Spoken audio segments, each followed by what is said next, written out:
샬롬, 안녕하세요.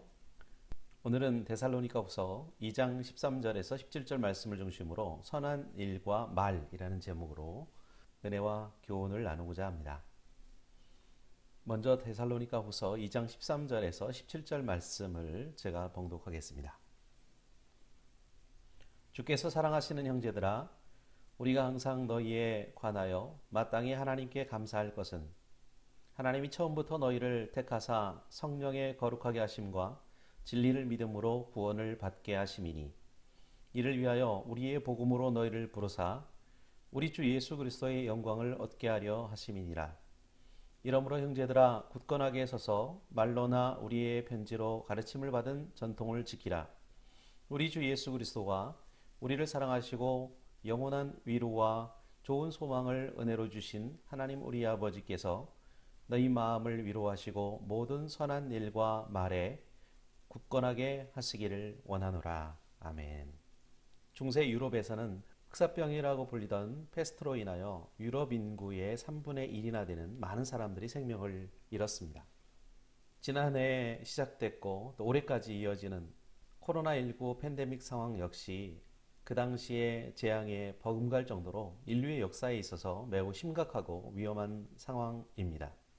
우리는 이미 오랫동안 평범한 일상을 잃어버렸고 현재도 역시 불편한 가운데서 정부와 지자체의 방역 방침을 따라 교회 집회는 물론이고 가정 모임조차 마음대로 가질 수 없는 상황에 놓여 있습니다. 그럼에도 불구하고 점점 더 명백해지는 것은 이제 얼마 남지 않았다는 것입니다. 백신 접종도 시작되었고 치료제도 임상 과정을 거의 마치고 마지막 단계에 이르렀기 때문입니다. 그런데 어떤 지역에서는 백신이 나왔다고 하니까 오히려 확진자가 더 증가하고 있다고 합니다. 긴장의 끈을 놓아버리고 말았기 때문이죠. 당분간은 현재의 불편함과 불가피함을 감수하는 것이 나 자신뿐 아니라 가족과 이웃을 지키고 보호하는 것임을 다시 한번 느끼게 됩니다. 실제로 그리스도교는 그 어느 때보다 큰 위기에 놓여 있습니다. 코로나19의 확산 과정에서 일부 교회와 선교단체 등이 방역수칙을 지키지 않고 사회와 이웃의 모범이 되는 말과 행동을 보여주지 못했기 때문에 비판과 비난의 대상이 되고 있습니다. 이는 교회의 타락 및 변질과 무관하지 않습니다. 교회가 세속화되고 타락하고 변질되면 사이비와 이단들이 창궐하게 되기 마련입니다. 그리고 그런 상황은 하나님의 징계와 심판의 전조현상이라고 할 수 있습니다. 기독교인들뿐만 아니라 각종 질병과 전염병이 하나님의 창조 질서를 깨뜨린 결과로 나타난 것처럼 코로나19 팬데믹 상황은 인류 사회의 환경 파괴의 심각성을 깨닫게 하는 계기가 되었습니다. 자연과 환경을 파괴하면 심각한 자연재해가 찾아올 뿐 아니라 자연의 질서와 균형이 깨어질 수 있다는 경고를 준 것입니다. 그러므로 지금은 더더욱 우리 그리스도인들의 말과 행동이 중요한 시기인 것입니다. 2021년은 우리 자신의 믿음과 습관과 말과 행실이 반석 위에 굳건하게 세워져 상황과 사건과 사람에 흔들리지 않는 교회로 든든하게 서가는 한 해가 되었으면 합니다. 사도행전 16장 5절에 보면 예루살렘 교회가 하나님의 말씀과 규례를 지키게 하니 그 믿음이 더 굳건해지고 수가 날마다 늘어갔다고 말씀하고 있습니다. 교회의 믿음이 더 굳건해지고 성장하기 위해서는 하나님의 말씀과 규례를 지키는 교회와 개인의 선한 행실과 말이 중요하다는 말씀입니다. 그러면 성경적으로 선한 일이란 무엇을 가리킬까요? 마태복음 19장 16절에서 17절을 보면 어떤 사람이 예수님께 묻습니다. 선생님이여, 내가 무슨 일을 하여야 영생을 얻으리까? 그때 예수님께서는 어찌하여 선한 일을 내게 묻느냐? 선한 이는 오직 한 분이시니라. 내가 생명에 들어가려면 계명들을 지키라 하고 말씀하십니다. 이 말씀에 따르면 우리는 그저 하나님의 계명을 지킴으로 영생을 얻게 된다는 것입니다. 요한복음 5장 29절에는 선한 일을 행한 자는 생명의 부활로 나오게 된다고 말씀하고 있습니다. 로마서 12장 17절에서는 아무에게도 악을 악으로 갚지 말고 모든 사람 앞에서 선한 일을 도모하라고 말씀하고 있습니다. 결국 우리의 하나님에 대한 믿음과 신앙은 이웃과의 관계에서 선한 일을 실천하는 것으로 완성된다는 것입니다. 예수님이 3년간의 공생애를 통해서 직접 보여주신 모범이 바로 그것이었습니다. 사도행전 10장 38절에는 하나님이 나사렛 예수에게 성령과 능력을 기름 붓듯 하셨음에 그가 두루 다니시며 선한 일을 행하시고 마귀에게 눌린 모든 사람을 고치셨으니 이는 하나님이 함께 하셨음이라고 말씀하고 있습니다. 그러므로 그리스도의 제자와 후예로 살아가는 우리들은 당연히 예수의 발자취를 따르는 삶을 살아야 하는데, 첫째로 우리는 선한 일을 통하여 교회를 굳건하게 세워야 합니다. 에베소서 2장 10절에 보니까 우리를 만드신 목적이 바로 그리스도 예수 안에서 선한 일을 하기 위한 것이다 라고 말씀하고 있습니다. 또한 디모데전서 5장 10절에서는 선한 일과 선한 행실의 예를 잘 들어서 설명을 해 주시고 있습니다. 선한 행실의 증거가 있어 혹은 자녀를 양육하며 혹은 나그네를 대접하며 혹은 성도들의 발을 씻으며 혹은 환난 당하는 자들을 구제하며 혹은 모든 선한 일을 행한 자라야 할 것이요. 이것은 비록 교회가 도움을 베풀 미망인의 선별 기준으로 제시된 것이지만 모든 그리스도인들에게 주시는 말씀이기도 하고, 또한 그 말씀을 가르치고 배우는 목적이 무엇인가를 잘 설명해 주는 말씀입니다. 디도서 3장 8절에는 이 말이 미쁘도다. 원하건대 너는 이 여러 것에 대하여 굳세게 말하라.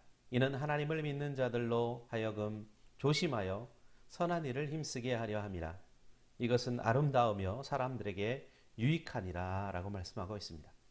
또한 디모데후서 3장 16절 17절에는 하나님이 우리에게 성경을 주신 이유에 대해서 하나님의 사람으로 온전케 하며 모든 선한 일을 행할 능력을 갖추게 하려 함이라 라고 말씀하고 있죠. 또한 하나님은 이렇게 우리가 선한 일을 행함으로 말미암아 믿지 않는 가족이나 친지나 친구나 이웃이나 동료들을 변화시키기를 원하십니다. 베드로전서 2장 12절에는 너희가 이방인 중에서 행실을 선하게 가져 너희를 악행한다고 비방하는 자들로 하여금 너희 선한 일을 보고 오시는 날에 하나님께 영광을 돌리게 하려 함이라 라고 말씀하고 있습니다.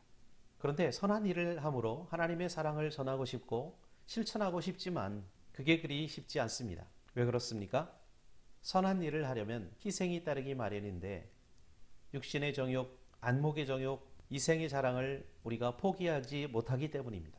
믿음과 사랑과 화평을 따르는 삶을 살아야 하지만 자꾸 다른 사람들과 부딪히게 되고 충돌하게 되고 다투게 되기 때문입니다. 우리가 조급하고 인내심이 부족해서 현재의 상황만 보고 실망하고 좌절하기 때문입니다. 주님께서는 다시 오시는 날에는 우리의 선한 행실의 열매가 분명하게 나타나게 될 것이고, 또한 하나님께서 우리의 선한 행실을 통해 영광 받으시게 될 것이라고 말씀하고 있습니다. 디모데후서 2장 23절에 보니까 우리의 조급한 태도에 대하여 이렇게 표현합니다. 어리석고 무식한 변론을 버리라. 이에서 다툼이 나는 줄 알미라. 그렇습니다. 우린 복음을 전할 때 욕심이 앞섭니다. 다른 사람들을 말로 가르치고 설득하고 설복하려고 합니다. 그러나 우리가 기억해야 할 것은 영혼을 구원하고 교회에 더하는 그 일은 하나님이 하시는 하나님의 일이라는 사실입니다. 우리는 디모데후서 2장 25절에서 26절 말씀처럼 혹시라도 하나님께서 그들에게 회개하고 진리를 깨닫게 하실까, 그들로 마귀의 올무에서 벗어나 하나님께 사로잡힌 바 되어 그 뜻을 따르게 하실까 하나님께 맡겨야만 합니다. 하나님은 우리에게 선한 일, 선한 행실이라고 하는 매우 중요한 전도의 툴, 전도의 도구를 주셨습니다.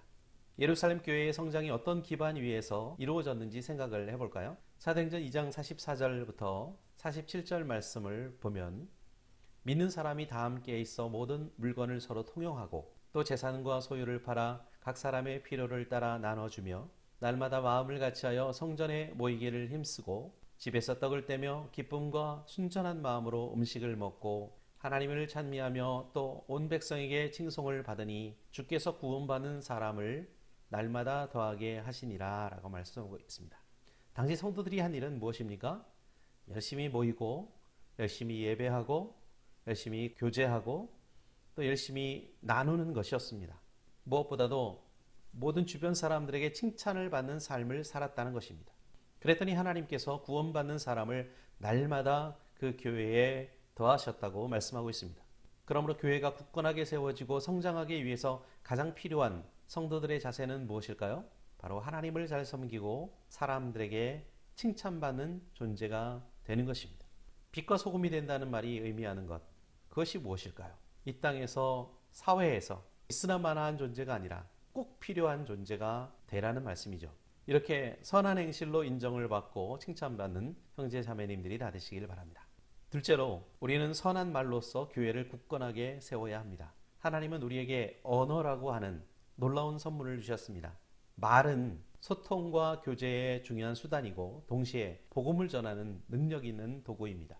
잠언 16장 24절에 보면 선한 말은 꿀송이 같아서 마음에 달고 뼈에 양약이 되느니라 라고 말씀하고 있습니다. 물론 말을 잘못 사용하면 다른 사람에게 상처를 입힐 수도 또 사람을 죽음으로 내몰 수도 있죠. 그래서 에베소서 4장 29절에는 무릇 더러운 말은 너희 입 밖에도 내지 말고 오직 덕을 세우는데 소용되는 대로 선한 말을 하여 듣는 자들에게 은혜를 끼치게 하라고 말씀하고 있습니다. 어떤 사람이 친구의 집에 초대되었습니다. 음식이 너무 훌륭했지만 그 음식 가운데 후식으로 나온 애플파이만큼은 생각보다 맛이 없었습니다. 그럼에도 불구하고 비록 맛은 없지만 참 모양이 예쁘네요 라고 이야기를 해주었습니다. 몇 주일 후 이 사람은 친구의 집을 다시 방문해서 저녁 식사를 함께 하게 되었습니다. 이번에는 정말 맛있는 체리파이가 마지막으로 나왔습니다. 근데 이번에는 체리파이에 대해서 한마디도 하지 않았습니다. 그래서 그 집주인의 아내는 언짢아진 나머지 이렇게 말했습니다. 지난번 오셨을 때는 제가 실패한 파이를 만들어서 내놓았는데도 칭찬을 해주셨잖아요. 그런데 오늘 저녁에는 제가 지금까지 만든 파이 중에서 제일 잘 만든 것을 내놨는데 어쩌면 말씀 한마디가 없으시네요. 어떻게 된 거죠? 그 사람은 미소를 지으며 말했습니다. 오늘 밤에 먹은 체리파이는 정말로 환상적이었습니다. 말씀하신 대로 지난번 애플파이는 이번 것만큼 좋지는 않았어요. 그런데 한번 생각해 보세요. 언제 격려가 필요하고 언제 칭찬이 필요할까요? 성공했을 때보다는 실패했을 때, 뭔가 충만할 때보다는 부족할 때 칭찬이 필요하고 격려가 더 필요하지 않을까요? 우리 사람들 사이의 관계도 마찬가지입니다. 어떤 이는 다른 사람들보다 더 많은 격려가 필요합니다. 특히 격려가 더 필요할 때도 있습니다. 힘들고 어려울 때는 격려가 더 필요합니다. 격려가 필요하고 칭찬이 필요한 사람은 완벽한 사람이 아닙니다. 무엇이든 잘하는 사람이 아닙니다. 오히려 불완전해 보이고 부족해 보이는 사람입니다. 모든 일들이 순조롭게 잘 진행될 때는 큰 격려가 필요 없습니다. 그러나 힘들고 어려울 때에는 격려가 필요합니다. 잘 생각해 보면 우리 주변에는 이렇게 용기를 잃고 시리에 빠진 사람들로 가득합니다.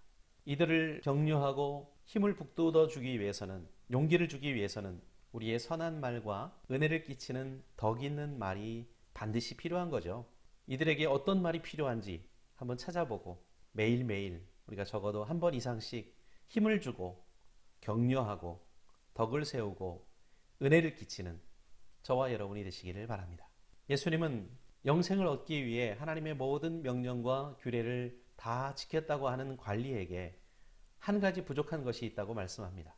그것은 바로 가진 것을 가난한 자들에게 나눠줄 수 있는 선한 행실이 필요하다는 말씀이었습니다. 마태복음 23장 23절에서 예수님은 외식하는 서기관들과 바리새인들에게 너희가 박하와 회양과 근처의 11조는 들이되 율법에 더 중한 바 정의와 긍휼과 믿음은 버렸도다. 그러나 이것도 행하고 저것도 버리지 말아야 할지니라고 하시면서 당시 종교 지도자들의 편협한 신앙 자세를 책망했습니다. 그리스도를 따르는 제자들에게 하나님 사랑과 이웃 사랑은 둘 중 어느 하나를 골라야 하는 선택사항이 아닙니다.